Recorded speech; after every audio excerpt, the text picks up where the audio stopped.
أول شيء خلي شوي واللي يعني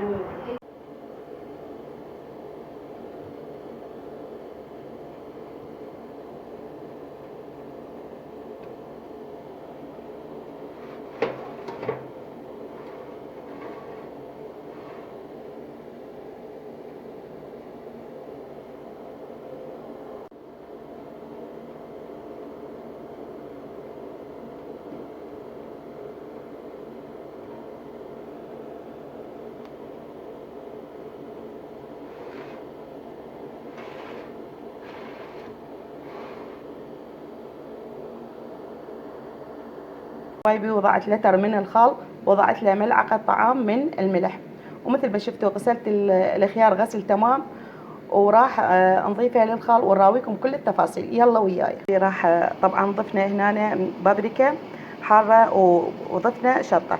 هنا راح نضيف ورق الغار قطعته بهالشكل هذا، وحب من الفلفل الأسود.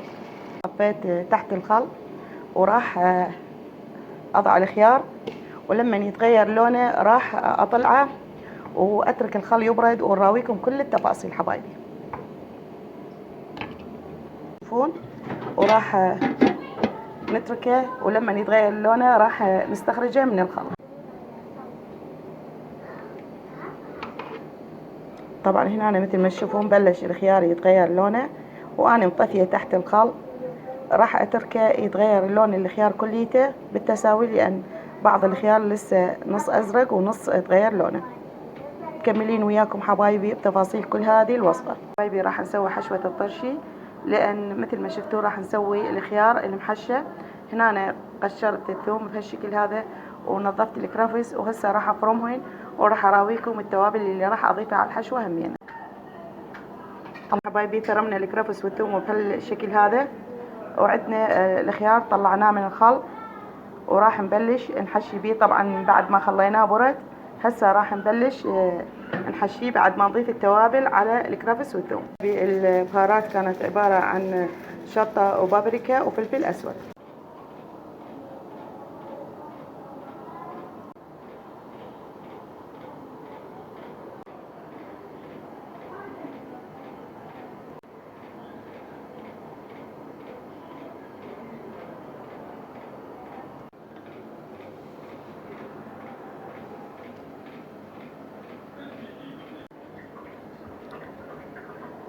اللهم صل على محمد وآل محمد. وهنا أنا كملت تحشية الخيار وخليته بهذه الدبة، وضفت على الوجه زيت زيتون. وطبعا باكر راح نستخدمه ونقول لكم على النتيجة، وإن شاء الله النتيجة تكون مرضية وتعجبنا وتعجبكم إذا جربتوها. وهنا أنا ورق العنب خزناه مثل ما تشوفون، وطبعا لما راح نستخدمه همين راح نراويكم. كان فيديونا اليوم عن الطرشي السريع وتخزين ورق العنب، وإن شاء الله استفدتوا من عنده ولو بشيء بسيط. بالختام أترككم في حفظ الرحمن. يلا حبايب قلبي، مع السلامة وباي باي.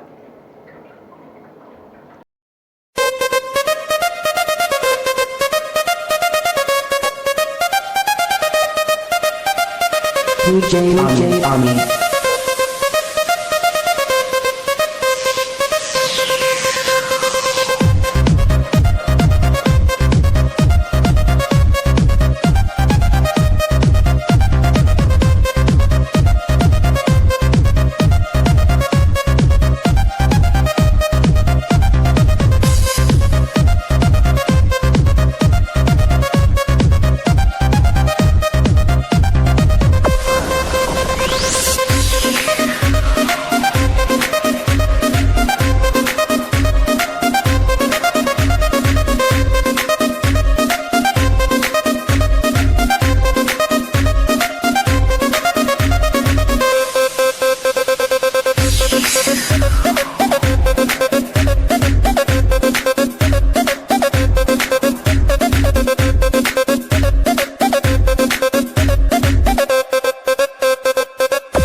DJ Ami.